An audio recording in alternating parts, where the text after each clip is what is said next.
Joe Jones used to work on playing fields. Bill Goodall, got organised a he bit was late, one of the officers. organising a Christmas He was dinner. to that little house entrance to the building where I thought music would be. I mean, this organised with the camera that gets stopped in days, but it's going to happen. Bill Goodall. Well, Bill Williker. No, he was in. Edwin Clover. No, it was Frank. It was Frank. I know Edwin Clover was name on shop, wasn't it? Yeah. Well, there was Dougie. There was Doug Clover and Edwin. Oh no, I mixed them up with Earls. Frank Earl and Steve Earl. That was another fishmonger, wasn't it? No, I don't know. I'm forgetting gap between years. Yeah. But one of the Clovers, either Edwin or Doug. Could have been. He was up here. Could have been. Yeah, it's one that I can't just. What about? Do you remember Jim Cottam? Now then, Jim Cottam. Tell about him. Oh, had his hand blown off. Aye, well, it was up Ravenfield, wasn't it? Remember? No, somewhere up Maltby. Some housing estate. I remember when commandos were first formed and they were kicking doors open and firing guns and God knows, I'd see them on news and pictures. Well, they decided to set a home guard on with that training. Yeah. And I wasn't there at the time. I was amongst the mob sort of thing, but not close enough to where it happened. And apparently they charged that, they put little charges here and there to make an explosion. And apparently the charge didn't go off, and Jim's rearranging it with his hand. Usually a bugger rectifies whatever it blew off his hand. Yeah. Well, he was a butcher, wasn't he? He was a butcher. Yeah. But he had a son, Billy, who was another old schoolmate. Right. Billy Cottam, he took over. Yeah. But they were quite cheerful. I mean, we saw him after he'd been in hospital about, 5 weeks or 6 weeks later. Well, his face was, starting to heal back again. Yeah. And he was more or less waiting for these.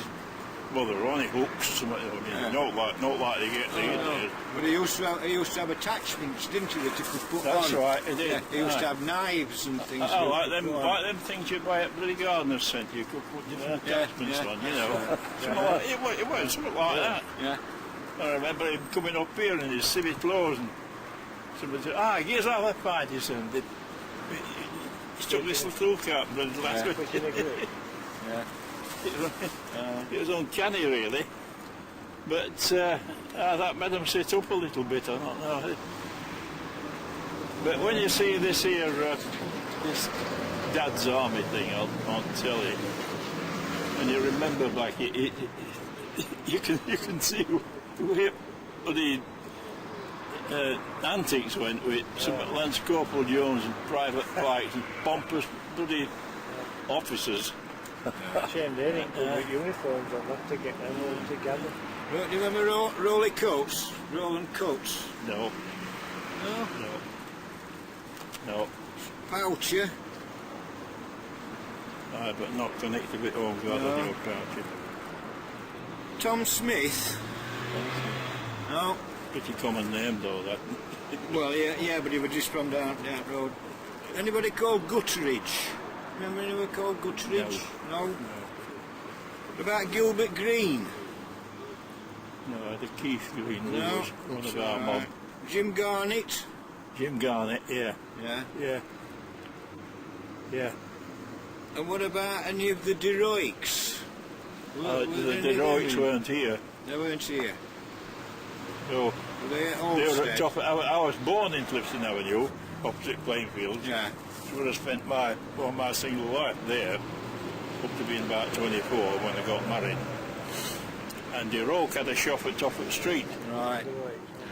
I don't know whether he had another one somewhere else afterwards, but Deroic used to be there. We were never up here at home guard. Might have been somewhere. Yeah. I mean, there were a lot of Deroics, weren't there? Oh yeah, There were a lot of them. yeah. Well, Peter Thurlow mentioned heroic. Yeah. They used to do some at Hines, didn't they? The Hines, the place. Yeah, but I don't remember the day ropes we had here.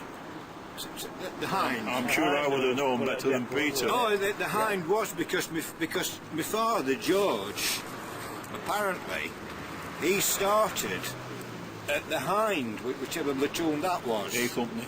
A company. And then after some time, after a while, he moved here to the stag. He said that one or two moved from the hind to the stag. When they first set this thing up, as far as I know, as far as I've been told, and I can remember a little bit, the last house on East Water Road, On the island. where you've got the shop, the cork shop, isn't it? And you come round into Slip Road. Now then. Yeah.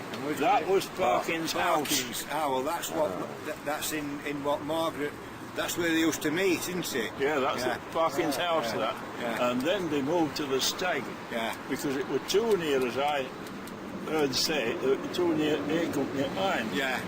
Yeah. And I mean, you know, you're a little bit proud of your own company, you not let them buggers know what we're doing, you know. That's in that thing that Margaret did, you know, about the Home Guard.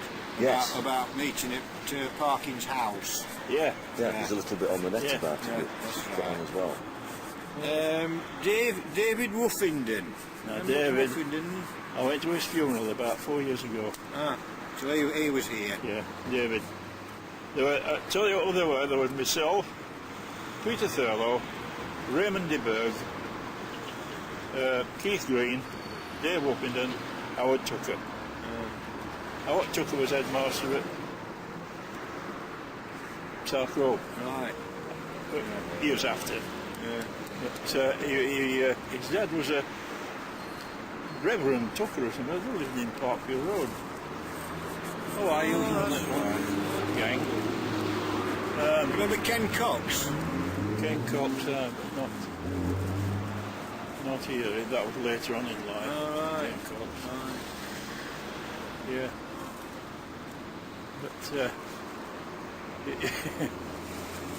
the things they used to pretty get up to it were, I mean, war years, running up and down here, British rifle and God knows what round here. It were all right. I've been playing soldiers, but it were a bit rough for other buggers that were doing actual bloody fighting. But I mean, you very often think, well, if they hadn't had them and old bloody Jerry had come, you know, I'd have been wishing they'd done something to try and stop him. But I mean, them bloody Panzers and what they'd have gone through like a dose of salts if they wanted. And you had a football team, didn't you? Oh, they might have done. Had a football team. Tell you what they did, they had a newspaper. All right. And just going back to the football team, apparently the goalkeeper was called Arthur. Do you remember an Arthur? No. No. And he used to play on Court Field. There used to be a field at the back of that court. Yeah, football field. Oh, that was what was built, that was. Oh, that, yeah. Well, that used to be waste ground, didn't it? Yeah. When I was a lad, that was Ripley's shop. Club is.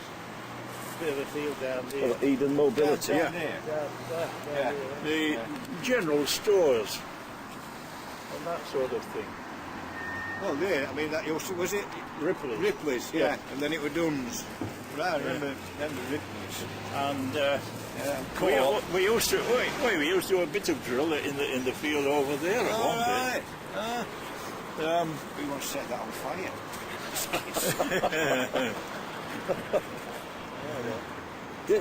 There's an underground. There's a car park, underground car park. There is. Use that as a- Yeah. They did that for supermarket when they built yeah. it, and then they turned around and said, you're not having access to a car park. There were some We're not steps on an down. island." Fine fare. Yeah, there were some steps down into the field. I remember. Did you have a hut on the front here somewhere? A hut. Yeah, a wooden hut. No, the only ones were officers' hut that was there, and the big hut on the other side of the road where all the company it was all lined up. You was jump out of there on a Sunday morning, about 10:30, 10 o'clock. You used to line us all up the road, and then officers about 20 minutes later, you used to decide to come out and have a look around and inspect us and jump about, and then off we go, either up doing camouflage bloody things or whatever they wanted to do up at Stag Banks. And listen, it was Stag Bank, Listerdale Woods, Erringthorpe Wood. And Gibbings Greve. Gibbings Greve, yeah. And then that was about the boundary where bricks, where the brow runs on the bricks, about our boundary, that. Where we used to get up to. But I found the old shooting range in Listerdale Woods. Yeah. It was an art, wasn't it? Was it roughly? You can still, the sandbags are still